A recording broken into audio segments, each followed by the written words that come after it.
They were so relieved that, that some guy had married me. And that, everyone was so happy. And then, you're going to Cambridge, your husband's got a gold medal from Oxford in economics. He's so smart. All these things, how could I tell them that he was this non-communicating, joyless person? And he's still joyless, and he still doesn't talk to me. But it was just so hard. And so, and thank God. He sounds like the suitable boy.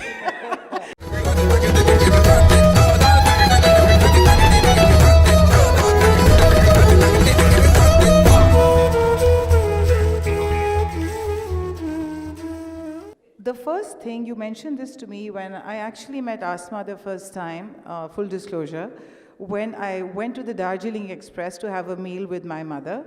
And she was actually waiting tables. It's an all-women kitchen.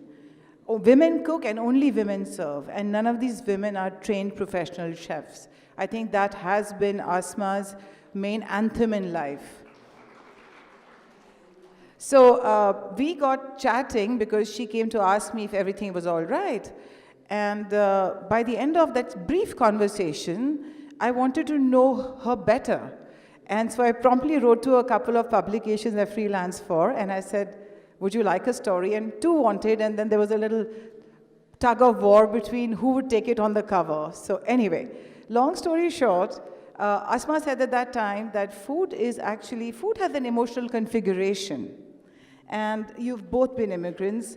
The first thing that you really miss is that connection with home, and food sort of bridges the gap between the country you've left behind and the country you've arrived at. Yeah. Correct? Yes. And you were missing that. I missed that, because when I left India, I carried the wheat from my father's field, and I carried the soil from my mother's home in Calcutta.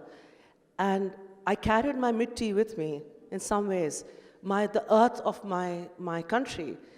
But when I went there and I couldn't cook, I really felt I was, this was for me hell. The Quran, they say there's burning fire and all kinds of things. No, hell is Cambridge in winter.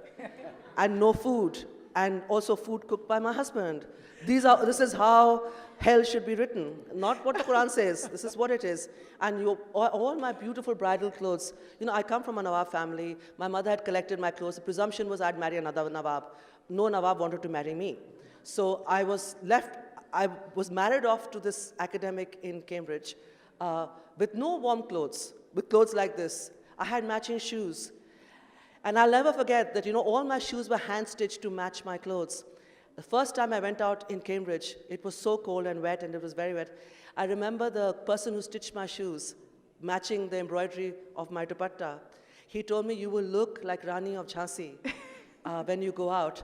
And in that water, my shoes started opening, and all the stitches came out, and the color started running. And I wanted to cry, but I said, no, I'm not going to cry, because he doesn't know this. He hasn't seen this has happened to his shoe. He was making a shoe for a princess who was going to have an arranged marriage. And there in that damp, as my shoe opened out in the wet, I was so happy that he wasn't there to see it. And that's what the whole story was, that, no one should know and no one should see. Because there was this thing that, everyone thought was so great. First of all, at 21, in my family to get married was like, you're so old. They were so relieved that, that some guy had married me. And that, everyone was so happy. And then, you're going to Cambridge, your husband's got a gold medal from Oxford in economics. He's so smart. All these things, how could I tell them that he was this non-communicating, joyless person? And he's still joyless, and he still doesn't talk to me. But it was just so hard. And so, and thank God. He sounds like the suitable boy. He was, and I'm slightly afraid saying all this next to an academic. But I'm not generally generalizing about academics. He's enjoying the jokes. And also Bengali. So combination of Bengali and academic is lethal. For those who know Bengalis, although there's a Bengali who's just won the Nobel Prize in economics. So there are, of course, those who do really well. And my husband is a very good economist. But he's not a great, person who doesn't want to eat, doesn't want to talk to me. He's very different from me. People look at us and say, oh, you all are married. And I said, yes, this is not love marriage. I have to say that. If you've enjoyed the conversation that you just heard, do subscribe to our channel for much more.